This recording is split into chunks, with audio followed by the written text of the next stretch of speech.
Shalom, selamat pagi, jemaat dikasih Tuhan. Kembali kita berjumpa dalam renungan pagi. Mari pagi hari ini kembali saya mengajak kita semua untuk merenungkan firman Tuhan. Supaya melalui firman Tuhan, hidup kita akan terus dibangun. Dan kita akan terus bertumbuh, diteguhkan dan dikuatkan dalam iman dan pengharapan. Karena firman Tuhan adalah kebenaran yang memerdekakan hidup kita. Firman Tuhan menjadi sumber kekuatan kita.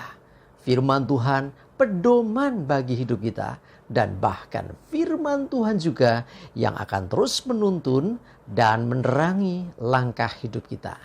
Ya, mari jemaat dikasih Tuhan, sebelum kita merenungkan firman Tuhan, kita akan berdoa terlebih dahulu.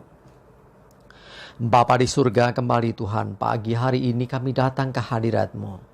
Kami menaikkan segala puji dan hormat dan syukur atas segala kebaikan Tuhan, atas begitu besar kasih setia-Mu ya Tuhan, rahmat dan anugerah-Mu, berkat dan kemurahan-Mu, perlindungan Tuhan, penyertaan Tuhan, pertolongan dan bahkan pemeliharaan-Mu ya Tuhan atas seluruh hidup kami. Terima kasih.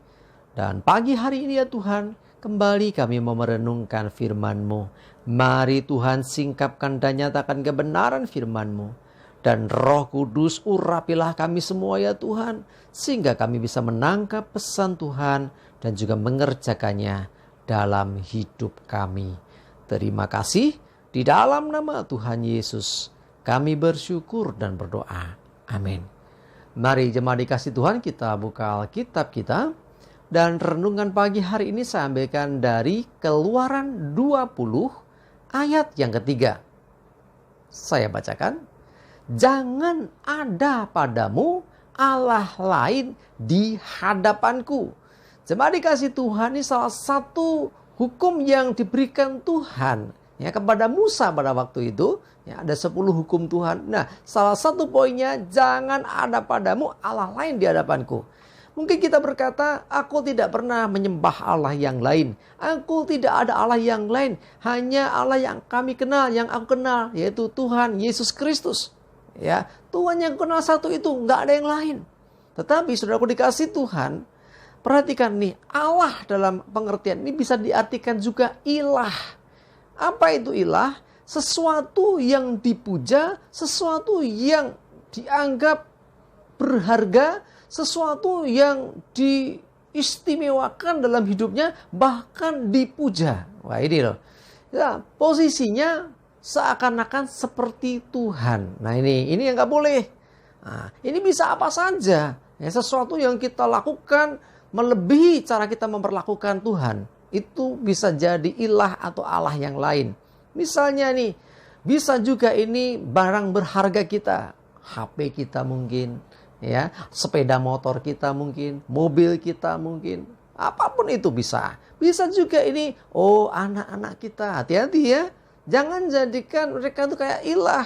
Ya, jadi artinya apa? Untuk mereka kita sampai melupakan Tuhan. Ini nggak boleh. Termasuk diantaranya juga mungkin pekerjaan kita, hobi kita, apapun.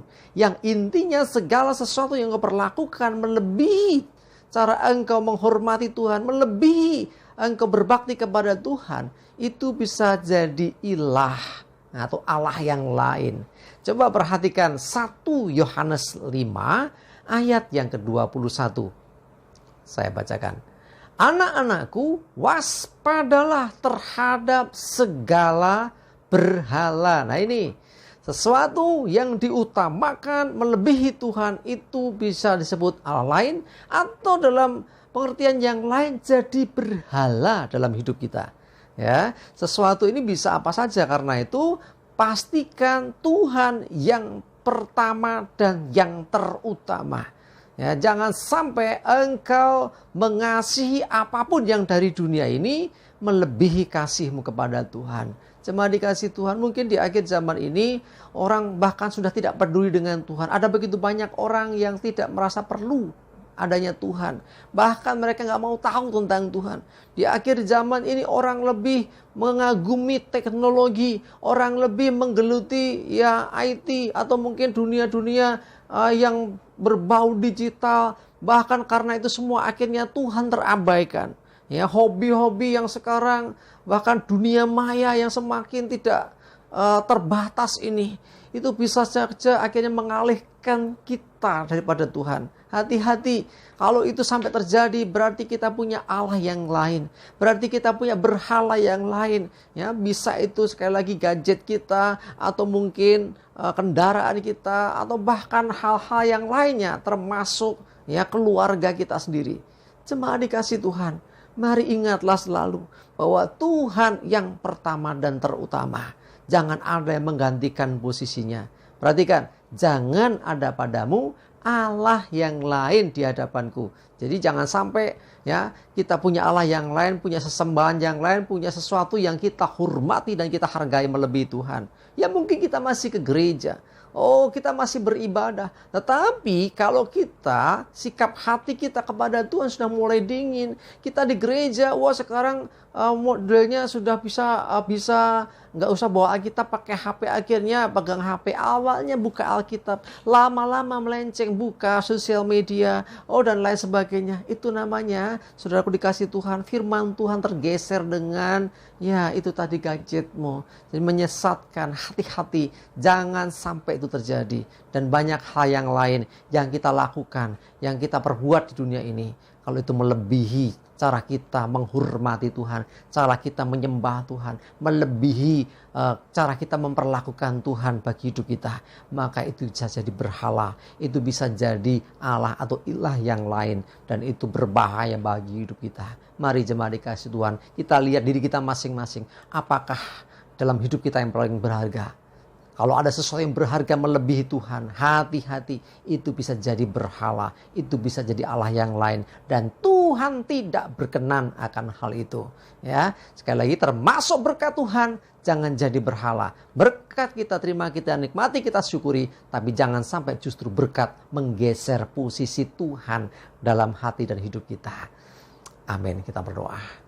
Terima kasih Tuhan, kami kembali diingatkan oleh firman-Mu pagi ini, supaya kami tidak mempunyai berhala atau Allah lain dalam hidup kami.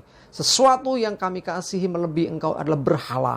Ampuni kami Tuhan kalau kami kadang Tuhan disibukkan dengan hal-hal duniawi sehingga mengabaikan Engkau. Ampuni kami Tuhan, kami mau Tuhan Engkau sekarang jadi ketetapan kami, Engkau yang terutama dalam hidup kami, melebihi apapun juga. Dan biarlah Tuhan Engkau menolong kami untuk senantiasa hidup menurut ketetapan-Mu dan tidak menyimpang dari jalan-jalan Tuhan dan tidak memiliki berhala ataupun ilah lain atau Allah lain dalam hidup kami. Terima kasih ya Tuhan. Kami serahkan hidup kami dalam pimpinan-Mu. Dijauhkan celaka dan mara bahaya. Biarlah damai, sejahtera dan sukacita serta berkat yang dari Tuhan menyertai kami semua. Dalam nama Tuhan Yesus kami bersyukur dan berdoa. Amin. Mari jemaat dikasih Tuhan, tetaplah semangat terus, maju terus dalam iman dan pengharapan. Selamat beraktivitas, Tuhan Yesus memberkati kita semua. Amin.